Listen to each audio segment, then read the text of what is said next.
আরও একবার পুরো ক্রিকেট বিশ্বকে তাক লাগিয়ে দিলেন গ্লেন ফিলিপস। অবিশ্বাস্য এক ক্যাচ। গ্লেন ফিলিপসের এমন ক্যাচ দেখে মনে পড়ে যায় জন্টি রুডসের কথা। শূন্যে ভেসে এক হাতে অবিশ্বাস্য সব ক্যাচ নিতেন South African legend cricketer Jonty Rhodes. তিনি ছিলেন তার সময়ের অন্যতম একজন সেরা ফিল্ডার।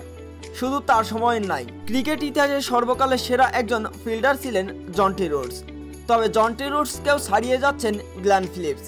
চ্যাম্পিয়ন্স ট্রফিতে একের পর এক অবিশ্বাস্য ক্যাচ নিয়ে এবারে নিজেকে ছাড়িয়ে যাচ্ছেন উচ্চ থেকে উচ্চতর স্থানে। চ্যাম্পিয়ন্স ট্রফির ফাইনালে এবারে শুভমান গিলের অবিশ্বাস্য এক ক্যাচ গ্লেন ফিলিপসের। ভারতীয় ইনিংসের 19তম ওভারে 3 বলের ঘটনা। ব্যাটসম্যান শুভমান গিল এবং বোলার মিচেল স্যাটনারের একটি বলকে শুভমান গিল তিনি ছক্কার উদ্দেশ্যে সজোরে ব্যাট হাঁকান এবং বলে ব্যাটে তেমন একটা ভালো কানেক্টেড হয়নি। কাভারে থাকা ফিল্ডার গ্লেন ফিলিপস শূন্যে ভেসে এক হাতে অবিশ্বাস্য এক ক্যাচ নিয়ে শুভমান গিলের ইনিংসের সমাপ্তি ঘটায়। তবে গ্লেন ফিলিপসের এমন ক্যাচ দেখে অবাক হয়েছেন এই দিন গ্যালারিতে থাকা দর্শক, কমেন্ট্রি বক্সে থাকা ধারাভাষ্যকার, এমনকি ব্যাটসম্যান শুভমান গিলও।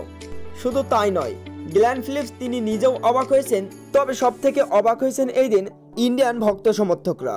চলতি চ্যাম্পিয়ন্স ট্রফিতে বেশ কিছু ক্যাচ ধরেছেন এমন অবিশ্বাস্য যেগুলো হয়তো ইতিহাসের পাতায় লেখা থাকবে। তো বন্ধুরা, চ্যাম্পিয়ন্স ট্রফিতে গ্লেন ফিলিপসের এমন অবিশ্বাস্য ক্যাচের মধ্যে কোন ক্যাচটি আপনার সব থেকে ভালো লেগেছে এবং বর্তমান বিশ্বে আপনার প্রিয় ফিল্ডারকে অবশ্যই কমেন্ট বক্সে জানাবেন।